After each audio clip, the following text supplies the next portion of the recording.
எல்லாருக்கும் வணக்கம். நான் Hema Subramanian. Welcome to home cooking Tamil. Paneer வச்சு நான் நிறைய டிஷ்ஷஸ் செஞ்சுருக்கேன். சில லிங்க்ஸ் எல்லாம் நான் டிஸ்கிரிப்ஷனில் தரேன், அதை பார்த்து நீங்கள் செய்யலாம். இன்றைக்கி இன்னொரு அருமையான சைட் டிஷ் தான் உங்களோட ஷேர் பண்ண போகிறேன். இது பன்னீர் குடமிளகா வச்சு நம்ம செய்ய போகிறோம். அது நல்ல ஒரு மசாலா டிஷ். ஸோ வாங்க அதை எப்படி செய்யறதுன்னு பார்க்கலாம்.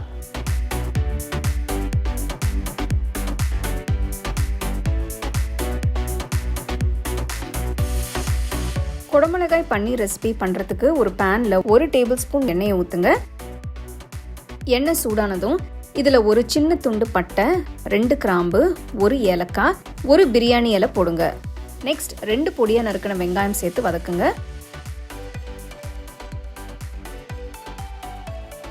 வெங்காயம் லைட்டாக வதங்கினதும் 1 குடமிளகாய் நறுக்கினது சேர்த்து வதக்குங்க.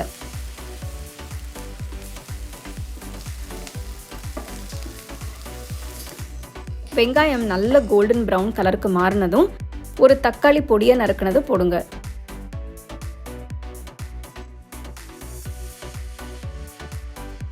அடுத்து 50 கிராம் வேக வச்ச பட்டாணியை சேர்த்து வதக்குங்க.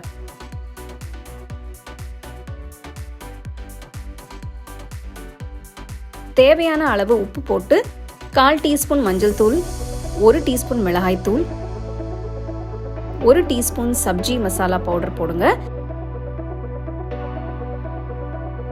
எல்லாம் சேர்த்து நல்லா மிக்ஸ் பண்ணுங்க. உங்ககிட்ட சப்ஜி மசாலா பவுடர் இல்லைன்னா நீங்க கரம் மசாலா போட்டுக்கலாம். மசாலா நல்லா வெந்ததும் இதுல கட் பண்ண பன்னீரை சேர்த்து மிக்ஸ் பண்ணுங்க. பன்னீரை உங்களுக்கு விருப்பமான சைஸ்ல நீங்க கட் பண்ணிக்கலாம். இந்த சைட் டிஷ் பார்த்தீங்கன்னா ரொம்பவே கலர்ஃபுல்லா இருக்கு. அதே போல டேஸ்டும் ரொம்ப சூப்பரா இருக்கும். பார்க்க கலர்ஃபுல்லா இருக்கிறதுனால பசங்களுக்கும் ரொம்ப பிடிக்கும்.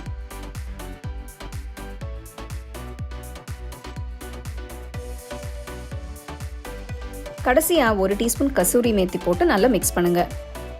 இது நீங்க சப்பாத்தி, ரோட்டி இல்லைன்னா ரைஸ்க்கு கூட சைட் டிஷ்ஷா சாப்பிடலாம். ரொம்பவே சூப்பரா இருக்கும். இப்போ அடுப்பு ஆஃப் பண்ணிட்டு சூடா சர்வ் பண்ணுங்க.